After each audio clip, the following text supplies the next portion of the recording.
We all have been promised, autonomous vehicles for a long time, autonomous robots that help around the house. And so I wanted to really create a robot and an autonomous vehicle because I felt like the technology was there and we were just not doing it right.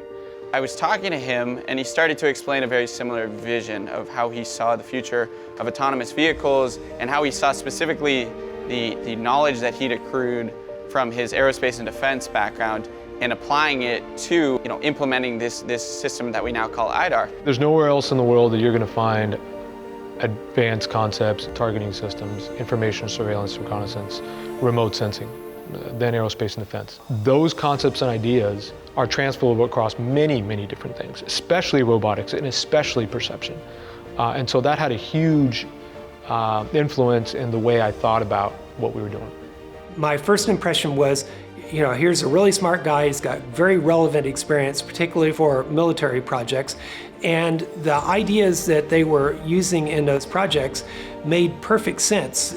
I wanted to create a perception engine that was as good or better than human perception, but for me, that meant a close-knit, personal sort of relationship between hardware and software that was missing.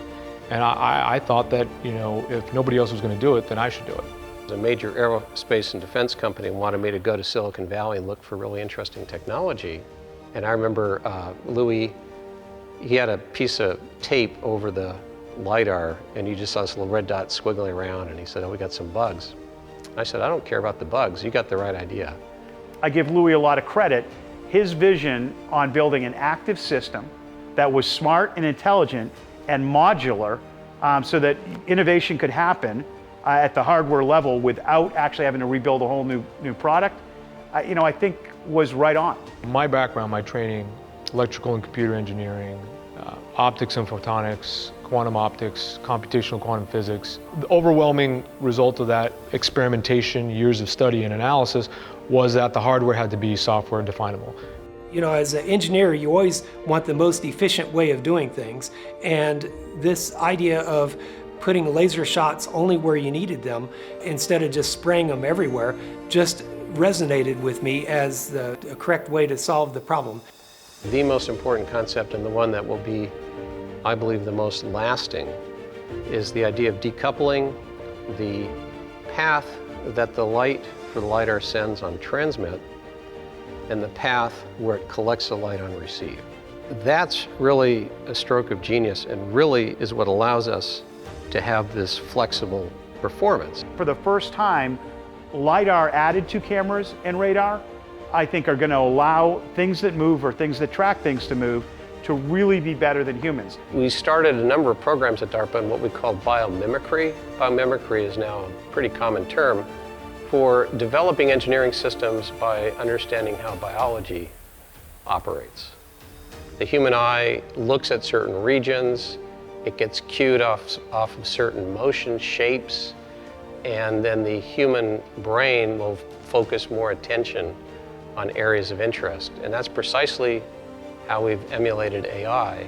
The ability to scan with agility, the ability to focus where you need without missing anything else, and the ability to do it both in an extremely fast way, but also simultaneously in the appropriate size, weight, power, and cost profile that's needed for the markets is second to none. Every shot, we can control the energy, the timing, the position. It's like a salesman gets to pick which airplane he goes on to fly to which city first. That's exactly how this LiDAR is configured. It's like, wow, it really is software defined. You need flexibility, adaptability in a system. And so that's today the IDAR concept and what we build. Your technology is great, but how you go to market is just as important. We were looking at what the rest of the market was doing, and we had a really strong conversation about what's the business model difference. We always knew we would work through channel with the best integrators in the world. We actually enable tier ones in automotive and contract manufacturers in non-auto markets to be able to manufacture the components and then sell through channel. You don't have to build a huge factory and you don't have to employ thousands of people to build a very respectable both earnings and revenue stream. Continental's done this for 150 years. They have 240,000 employees. over 595 locations in 59 countries. You are not going to replicate that overnight. And the whole purpose of leveraging that value chain, of leveraging those partners, enables you to stay focused on your core competency, which is building the next generation of innovation.